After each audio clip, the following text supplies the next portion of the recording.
സുഗമോദേവി സീരിയലിന്റെ ഇന്നത്തെ എപ്പിസോഡ് റിവ്യൂയിലേക്ക് എല്ലാവർക്കും സ്വാഗതം. അങ്ങനെ ശാരികയാണെങ്കിൽ രാധികയോട് ദേഷ്യപ്പെടുന്നുണ്ട്. ചേച്ചിയെ വേദനിപ്പിച്ചതിൽ മാപ്പ് പറയുന്നു പറഞ്ഞുകൊണ്ട് രാധികയെ ദേവികയുടെ അടുത്തേക്ക് വിട്ടയക്കുകയാണ്. അങ്ങനെ മോളെ അമ്മയോട് ക്ഷമിക്ക്. സ്വന്തം മോളെ കുറിച്ച് ഇങ്ങനെ കുറ്റപ്പെടുത്തൽ കേൾക്കുമ്പോൾ ഏതമ്മയ്ക്കാണെങ്കിലും വിഷമം ഉണ്ടാവില്ലേ? അത്രമാത്രമേ അമ്മയും ചിന്തിച്ചോളൂ. സാരല്ലമ്മേ, കുഴപ്പമില്ല. അങ്ങനെ ദേവികയോട് ഭക്ഷണം കഴിക്കാനായിട്ട് വരാനായിട്ട് പറയുകയാണ്. തുടർന്ന് ഋഷിയെ ആ ഗുണ്ടകളാണെങ്കിൽ തലങ്ങും ബലം കെട്ട് ഇടിക്കുന്നുണ്ട്. അവിടേക്ക് പ്രകാശ് വരികയാണ്. നിർത്ത്, മതി മതി. അതെ ഋഷി മോനെ, നീ ഇപ്പൊ ചിന്തിക്കുന്നുണ്ടാവും എന്തിനാ എന്നെ ഇങ്ങോട്ട് കൊണ്ടുവന്നെന്നും എന്തിനാ ഇവരൊക്കെ എന്നെ ഇട്ട് അടിക്കുന്നതെന്നും. നീ ആ നന്ദനെ ചതിച്ച് രക്ഷപ്പെടാനായിട്ട് നോക്കിയവനല്ലേ? അവിടെ നിന്ന് ഞാൻ നിന്നെ ഇങ്ങോട്ട് കൊണ്ടുവന്നിട്ടുണ്ടെങ്കിൽ അതിൽ വലിയൊരു ഉദ്ദേശം തന്നെ ഉണ്ടെന്ന് വെച്ചോ. നീ എന്തായാലും മരിച്ചവനാണ്. ഇനിയിപ്പോ നിന്നെ കൊന്നാലും വലിയ പ്രശ്നമൊന്നുമില്ല. കാരണം ആ കേസ് നന്ദന്റെ തല്ലിൽ ചെന്ന് കിടക്കും. പക്ഷേ ഞാൻ നിന്നെ കൊല്ലാനൊന്നും പോകുന്നില്ല. നിനക്ക് മറ്റൊരു കാര്യം അറിയോ? നന്ദൻ ഇവിടെയുണ്ട്. നന്ദൻ എന്റെ കൂടെ തന്നെയുണ്ട്. ചുരുക്കത്തിൽ പറഞ്ഞാൽ നീ ചെകുത്താന്റെയും കടലിന്റെയും നടുവിലാണ്. കടലാരെന്നറിയോ? അത് നന്ദനാണ്. ചെകുത്താൻ ഞാനാണെന്നിങ്ങനെ പ്രകാശ് പറയുന്നു. ചേട്ടൻ എന്താ വേണ്ടത്? ചേട്ടൻ ആരാ? എന്തിനാ എന്നെ ഇങ്ങോട്ട് കൊണ്ടുവന്നിരിക്കുന്നത്? പറയാം മോനെ, നീ ഒന്ന് അടങ്ങ്. ദേ, ഞാൻ പറഞ്ഞല്ലോ, ആ നന്ദനെ ഇങ്ങോട്ട് കൊണ്ടുവന്നാലേ നിന്നെ അവൻ തന്നെ തീർക്കും. ഞാൻ തീർക്കേണ്ട ആവശ്യമില്ല. പക്ഷെ മോൻ കുറച്ച് വെയിറ്റ്. നീയും നിന്റെ അമ്മയും കൂട്ടുകാരൊക്കെ ചേർന്നിട്ട് ഒരു പാവം ചെറുപ്പക്കാരനെയും അവന്റെ കുടുംബത്തെയും കണ്ണീര് കുടിപ്പിച്ചുകൊണ്ടിരിക്കുകയല്ലേ? അതിന്റെയൊക്കെ ശിക്ഷ അനുഭവിക്കട്ടെ.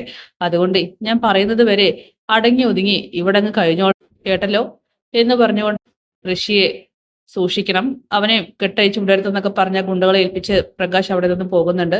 ഋഷിയാണെങ്കിൽ ചേട്ടാ പ്ലീസ് എന്നെ ഒന്ന് ഇവിടുന്ന് വിട്, എന്ത് വേണമെങ്കിലും തരാമെന്നൊക്കെ പറയുമ്പോൾ അതിന്റെ ഒന്നും ആവശ്യമില്ല, എന്റെ ജീവിതം എന്തായാലും നിനക്ക് തിരിച്ചു തരാൻ പറ്റില്ലല്ലോ എന്നൊക്കെ ചോദിക്കുകയാണ്. അങ്ങനെ അവിടെ നിന്നും പ്രകാശ് പോകുന്നുണ്ട്. എവിടേക്കാണ് പോകുന്നതെന്ന് ചോദിച്ചുകൊണ്ട് വീണ്ടും ഗുണ്ടകൾ ഋഷിക്ക് മേൽ പിടിമുറുക്കുകയാണ്.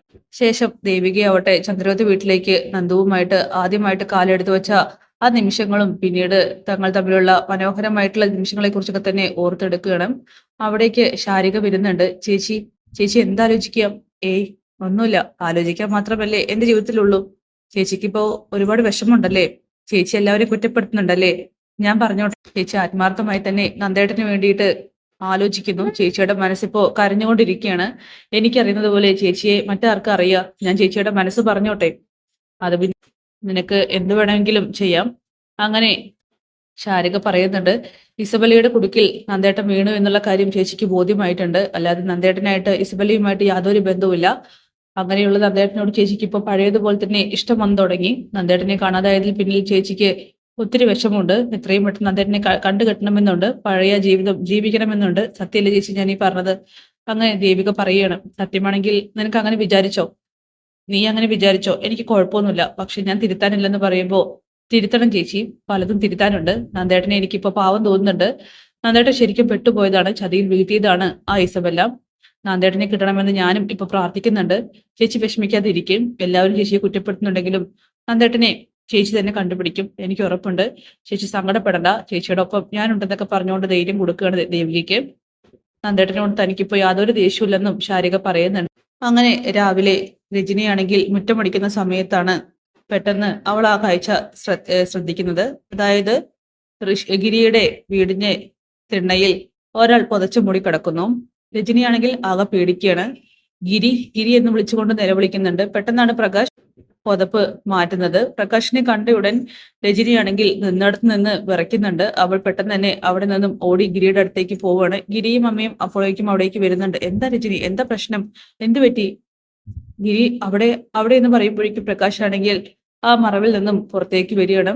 അങ്ങനെ പ്രകാശിനെ കണ്ടയുടൻ എടാ നീയോ രോഹി, നീ എന്തിനാണ് ഇങ്ങോട്ട് വന്നിരിക്കുന്നതെന്ന് ചോദിച്ചുകൊണ്ട് ഗിരിയാണെങ്കിൽ പ്രകാശിനെ ഒരു വാക്ക് പോലും പറയാൻ സമ്മതിക്കാതെ ചെകിടത്തടിക്കുന്നുണ്ട്. ഇറങ്ങിപ്പോടാ എന്റെ വീട്ടിൽ നിന്നും. അപ്പച്ചി എന്നെ ഇറക്കി വിടണ്ടെന്ന് പറ. എനിക്ക് എനിക്ക് കുറച്ച് കാര്യങ്ങൾ പറയാനുണ്ട്. ഒരു കാര്യം നീ പറയണ്ട, ഇറങ്ങട പുറത്ത്. നീ നീ ഒരു പെൺകുട്ടിയുടെ ജീവിതം എടുത്തിട്ടാ വന്നിരിക്കുന്നത്. നിന്റെ അടുത്ത് ഞങ്ങൾക്ക് ആർക്കും ഒരു സിമ്പതിയും ഇല്ല. ഇറങ്ങിപ്പോടാ എന്നൊക്കെ പറഞ്ഞുകൊണ്ട് ആട്ടി വിടുകയാണ്. അപ്പച്ചി അപ്പച്ചി എങ്കിലും ഗിരിയേട്ടനെ എന്ന് പറഞ്ഞ് മനസ്സിലാക്ക്. എന്നെ എന്റെ വീട്ടുകാർക്ക് വേണ്ട. എന്റെ വീട്ടിൽ നിന്നും ഇറക്കി വിട്ടു, അതാ ഞാൻ ഇങ്ങോട്ട് നേരെ പോകുന്നത്. അവിടെ നിന്ന് ഇറക്കി വിട്ടിട്ടുണ്ടെങ്കിൽ ഇങ്ങോട്ട് പോരാൻ മാത്രം നിന്റെ ഇവിടെ ആരാളുള്ളത്? ഗിരിയേട്ട, ഏട്ടനും അപ്പച്ചിയും ഇല്ലേ? ഏട്ടനും അപ്പച്ചിയും മര്യാദയ്ക്ക് ഇവിടെ നിന്നും ഇറങ്ങി പോയിക്കോ. നീ ഒരു കൊടും ക്രിമിനൽ ആണെന്നൊക്കെ പറയുമ്പോൾ അത് അത് പിന്നെ അങ്ങനെയല്ല. എനിക്ക് കുറച്ച് കാര്യങ്ങൾ പറയാനുണ്ട്. നിനക്ക് എന്തോന്നാടാ പറയാനെന്ന് പറഞ്ഞുകൊണ്ട് ഗിരീഷ് ആണെങ്കിൽ നമ്മുടെ പ്രകാശിനെ തള്ളി താഴെ ഇടുന്നുണ്ട്. പ്രകാശ് ആണെങ്കിൽ അവിടെ നിന്നും എഴുന്നേൽക്കുകയാണ്. എന്നിട്ട് ഗിരിയുടെ കയ്യിൽ നിന്നും കണക്കിന് വാങ്ങുന്നുണ്ട്. പെട്ടെന്ന് തന്നെ പ്രകാശ് തന്റെ നാടകം ആരംഭിക്കുന്നു. അപ്പച്ചിയുടെ അതായത് ഗിരിയുടെ അമ്മയുടെ കാലിൽ ചെന്ന് കെട്ടിപ്പിടിച്ചുകൊണ്ട് കരയാണ്. അപ്പച്ചി അപ്പച്ചി എന്നെ കൈവിടരുത്, എന്നെ രക്ഷിക്കണം. ഗിരിയേട്ടൻ ഞാൻ പറയുന്നതൊന്നും കേൾക്കില്ലെന്ന് എനിക്കറിയാം. പക്ഷേ അപ്പച്ചി അപ്പച്ചി എങ്കിലും ഞാൻ പറയുന്നത് മനസ്സിലാക്കണം. ഞാൻ ഒരു തെറ്റ് ചെയ്തിട്ടില്ല, നിരപരാധിയാണെന്നൊക്കെ പറയുമ്പോ എന്താണ് നീ ഇപ്പൊ പറഞ്ഞ്? നിരപരാധിയാണെന്നോ? ഒരാളെ കൊന്നിട്ട് നീ എങ്ങനെയാണ് നിരപരാധിയാവുന്നത്? കോടതി തെളിയിച്ചതല്ലേ നീ കുറ്റവാളിയാണെന്ന്. അവിടെ നീയല്ലേ ഏറ്റു പറഞ്ഞതല്ലേ, പിന്നെ ഇവിടെ പറയേണ്ട ആവശ്യമില്ല. മര്യാദയ്ക്ക് എന്റെ വീട്ടിൽ നിന്ന് പോകുന്നതായിരിക്കും നല്ലത്. ഗിരിയേട്ടാ, അങ്ങനെയല്ല. എനിക്ക് പറയാനുള്ളത് നിങ്ങൾ കേൾക്കണം. പിന്നീട് ഒരിക്കൽ എനിക്കെതിരെ ഒരു അവസരം വന്നു എന്ന് വരില്ല. എന്തവസരം? നിനക്കൊരു അവസരവും ഞാൻ തരില്ല. കാരണം നീ അത്രയ്ക്കും വലിയ ക്രൂരതയാണ് ആ പെൺകുട്ടിയോട് ചെയ്തത് എന്നൊക്കെ പറയുമ്പോ സ്വന്തം വീട്ടുകാർക്ക് എന്നെ വേണ്ട, ആർക്കാർക്കും പിന്നെ വേണ്ട. ഒരുപക്ഷെ ഞാൻ ഇനി ജീവനോട് തിരിച്ചു വരികയോ പോലും ഉണ്ടാവില്ല. ഈ ഒരു കാലാവധി കഴിഞ്ഞാൽ തിരിച്ച് ജയിലിലേക്ക് പോകുന്ന ഞാൻ അവിടെ വെച്ച് തന്നെ തീരും.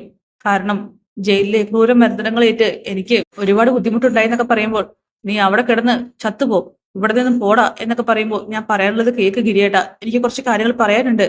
അങ്ങനെ ഗിരി തല്ലാനായിട്ട് പോകുമ്പോ ഗിരി നിർത്ത്, അവൻ എന്താ പറയാനുള്ളതെന്ന് നിനക്ക് കേൾക്കാമെന്നിങ്ങനെ രജനി പറയുകയാണ്. എനിക്ക് പറയാനുള്ളത് ഗിരിയേട്ടനോടോ അപ്പച്ചിയോടോ ഒന്നുമല്ല, രജനി ചേച്ചിയോടാണ്. രജനി ചേച്ചി, ഞാൻ പറയാനുള്ളത് കേൾക്കണം. കാരണം ഇനി ഒരിക്കൽ കൂടി കേൾക്കാനുള്ള അവസരം ഞാനായിട്ട് ഉണ്ടാക്കുകയില്ല, എന്നെ നിങ്ങൾ കാണത്തുമില്ല. അത്രയ്ക്കും ബുദ്ധിമുട്ടിലാണ് ഞാനിപ്പോ പോയിക്കൊണ്ടിരിക്കുന്നത്. ജയിലിലെ മർദ്ദനം കാരണം എന്റെ വാരിയൽ തകർന്ന അവസ്ഥയിലാണ്. ഇടയ്ക്കിടെ എനിക്ക് ശ്വാസം മുട്ടൽ വരാറുണ്ട്. അതുകൊണ്ട് തന്നെ ഞാൻ ഇനി അധികകാലം ജീവിച്ചിരിക്കില്ല. അതാ നല്ലത്, നീ ജീവിച്ചിരിക്കാത്തത് നല്ലത്. മര്യാദയ്ക്ക് പോകാൻ നോക്കുന്നൊക്കെ പറയുമ്പോൾ രജനിയാണെങ്കിൽ പറയും, നിനക്ക് എന്താ പറയാനുള്ളത്? അത് പിന്നെ രജനി ചേച്ചി എന്നോട് ക്ഷമിക്കണം. രജനി ചേച്ചിയുമായിട്ട് ബന്ധപ്പെട്ട കുടുംബത്തിലെ ഒരു അംഗത്തെയാണല്ലോ ഞാൻ ഇല്ലാതാക്കിയത്. അതിന് ഞാൻ ആദ്യം തന്നെ മാപ്പ് ചോദിക്കുകയാണെന്ന് പറഞ്ഞുകൊണ്ട് പ്രകാശ് ആണെങ്കിൽ എല്ലാവർക്കും മുന്നിലും പൊട്ടിക്കരയുന്നു. ഈ സമയം രജനിയാണെങ്കിൽ പ്രകാശിന്റെ ആ ഒരു അഭിനയം കണ്ട് അങ്ങനെ നിൽക്കുകയാണ്. എടാ, അഭിനയം നിർത്തിയിട്ടേ നീ മര്യാദയ്ക്ക് കാര്യം പറയാൻ നോക്ക്. നിനക്ക് എന്താ പറയാനുള്ളത്? പറഞ്ഞിട്ട് ഇവിടെ നിന്നും പോവാൻ നോക്കെന്ന് പറഞ്ഞുകൊണ്ട് ഗിരീഷ് ആണെങ്കിൽ ദേഷ്യപ്പെടുമ്പോ ഗിരിയേട്ടാ, അതെ, എനിക്ക് രജനി ചേച്ചിയോട് മാപ്പ് ചോദിക്കണം, മറ്റു പല കാര്യങ്ങളും സംസാരിക്കാനുണ്ടെന്ന് പറഞ്ഞുകൊണ്ട് വീണ്ടും അവൻ കരയാണ്. കരയാതെ കാര്യം പറയാനല്ലടാ പറഞ്ഞത് എന്ന് പറഞ്ഞുകൊണ്ട് ഗിരി വീണ്ടും അവനെ പേടിപ്പെടുത്തുകയാണ്. ഈ സമയം പ്രകാശ് പറഞ്ഞു തുടങ്ങുന്നുണ്ട്. അപ്പോ അതൊക്കെ കാണിച്ചുകൊണ്ടാണ് എപ്പിസോഡ് അവസാനിക്കുന്നത്. കാത്തിരിക്കാം നാളത്തേക്ക് എപ്പിസോഡിനായിട്ട്. Bye bye. ഏയ്